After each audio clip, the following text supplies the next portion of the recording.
Hello everyone, स्वागत है आप सभी का मेरे यूट्यूब चैनल में। तो आज हम लोग करंट अफेयर्स और स्टैटिक जीके से संबंधित महत्वपूर्ण प्रश्नों के ऊपर चर्चा करेंगे जो आने वाले सभी प्रतियोगी परीक्षाओं के लिए उपयोगी हैं। तो चलिए स्टार्ट करते हैं और देखते हैं आज का पहला प्रश्न। हाल ही में किस राज्य सरकार ने मिशन दक्ष लॉन्च किया है? तो इस प्रश्न का सही जवाब होगा बिहार राज्य सरकार ने, यानी हाल ही में बिहार राज्य सरकार ने मिशन दक्ष लॉन्च किया है। अगला प्रश्न है, अशोक स्तंभ किसका प्रतीक है? तो इस प्रश्न का सही जवाब होगा भारत का राजकीय प्रतीक, यानी अशोक स्तंभ भारत का राजकीय प्रतीक है। इसको सारनाथ में मिली अशोक लाट से लिया गया है। मूल रूप से इसमें 4 शेर हैं जो चारों दिशाओं की ओर मुँह किए खड़े हैं। इसके नीचे एक गोल आधार है जिस पर हाथी, घोड़ा, एक सांड, एक सिंह बने हैं जो दौड़ती हुई मुद्रा में हैं। अगला प्रश्न है, राज्यपाल का कार्यकाल कितना होता है? तो इस प्रश्न का सही जवाब होगा 5 वर्ष, यानी राज्यपाल का कार्यकाल 5 वर्ष होता है। अगला प्रश्न है, राज्य सरकार को भंग कौन कर सकता है? तो इस प्रश्न का सही जवाब होगा राष्ट्रपति, यानी राज्य सरकार को राष्ट्रपति भंग कर सकता है, लेकिन राष्ट्रपति ऐसा राज्यपाल की सिफारिश पर कर सकता है।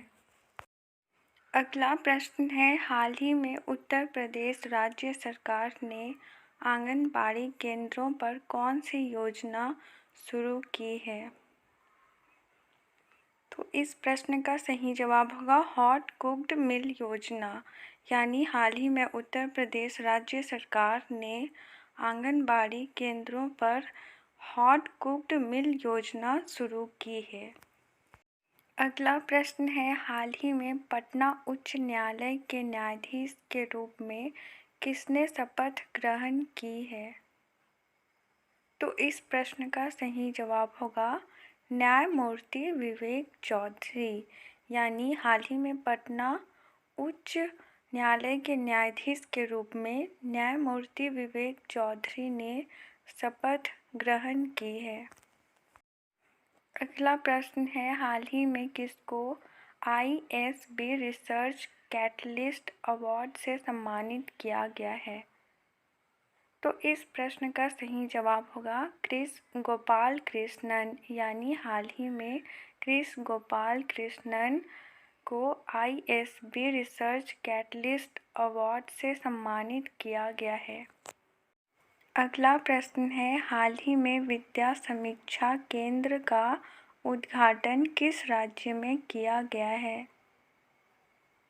तो इस प्रश्न का सही जवाब होगा हिमाचल प्रदेश राज्य के शिमला में, यानी हाल ही में विद्या समीक्षा केंद्र का उद्घाटन हिमाचल प्रदेश राज्य के शिमला में किया गया है। अगला प्रश्न है, वर्ष 2024 में अंतर्राष्ट्रीय चीनी संगठन ISO यानी इंटरनेशनल शुगर ऑर्गेनाइजेशन की अध्यक्षता कौन करेगा? तो इस प्रश्न का सही जवाब होगा भारत, यानी वर्ष 2024 में अंतर्राष्ट्रीय चीनी संगठन इंटरनेशनल शुगर ऑर्गेनाइजेशन की अध्यक्षता भारत करेगा। अगला प्रश्न है, खेलो इंडिया पैरा गेम्स का कौन सा संस्करण 10 से 17 दिसंबर तक नई दिल्ली में आयोजित किया जाएगा?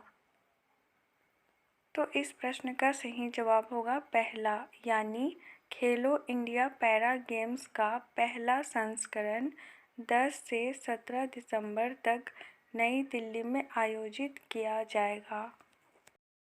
अगला प्रश्न है, सौरव गांगुली को किस राज्य का नया ब्रांड एम्बेसडर नामित किया गया है? तो इस प्रश्न का सही जवाब होगा पश्चिम बंगाल, यानी सौरव गांगुली को पश्चिम बंगाल राज्य का नया ब्रांड एम्बेसडर नामित किया गया है। अगला प्रश्न है, साउथ इंडियन बैंक के अतिरिक्त निदेशक के रूप में किसे नियुक्त किया गया है? तो इस प्रश्न का सही जवाब होगा लक्ष्मी रामकृष्ण श्रीनिवास को, यानी साउथ इंडियन बैंक के अतिरिक्त निदेशक के रूप में लक्ष्मी रामकृष्ण श्रीनिवास को नियुक्त किया गया है। अगला प्रश्न है, हाल ही में एस वेंकटरमणन का निधन हो गया, इनका संबंध किस क्षेत्र से था? तो इस प्रश्न का सही जवाब होगा अर्थशास्त्र, यानी हाल ही में एस वेंकटरमणन का निधन हो गया, उनका संबंध अर्थशास्त्र के क्षेत्र से था। अगला प्रश्न है, हाल ही में जेवियर मिली को किस देश का राष्ट्रपति चुना गया है? तो इस प्रश्न का सही जवाब होगा अर्जेंटीना, यानी हाल ही में जेवियर मिली को अर्जेंटीना देश का राष्ट्रपति चुना गया है। अगला प्रश्न है, किसी राज्य की राज्यपालिका की शक्ति किसमें निहित होती है? तो इस प्रश्न का सही जवाब होगा राज्यपाल में, यानी किसी राज्य की राज्यपालिका की शक्ति राज्यपाल में निहित होती है। अगला प्रश्न है, राज्यपाल की नियुक्ति कौन करता है? तो इस प्रश्न का सही जवाब होगा राष्ट्रपति, यानी राज्यपाल की नियुक्ति राष्ट्रपति करता है। अगला प्रश्न है, किस व्यक्ति को हटाने का प्रावधान संविधान में नहीं है? तो इस प्रश्न का सही जवाब होगा राज्यपाल को, यानी राज्यपाल को हटाने का प्रावधान संविधान में नहीं है। अगला प्रश्न है, राज्यपाल को वेतन भत्ता किस कोष से आता है? तो इस प्रश्न का सही जवाब होगा राज्य की संचित निधि द्वारा, यानी राज्यपाल को वेतन भत्ता राज्य की संचित निधि द्वारा कोष से आता है। पढ़ाई से संबंधित इसी तरह के और वीडियोस पाने के लिए मेरे चैनल पार्वती वॉइस टीवी को प्लीज़ सब्सक्राइब कीजिए, और अगर वीडियो यूज़फुल रही हो तो वीडियो को लाइक और शेयर करना बिल्कुल ना भूलें। वीडियो पूरा देखने के लिए आपका बहुत बहुत धन्यवाद।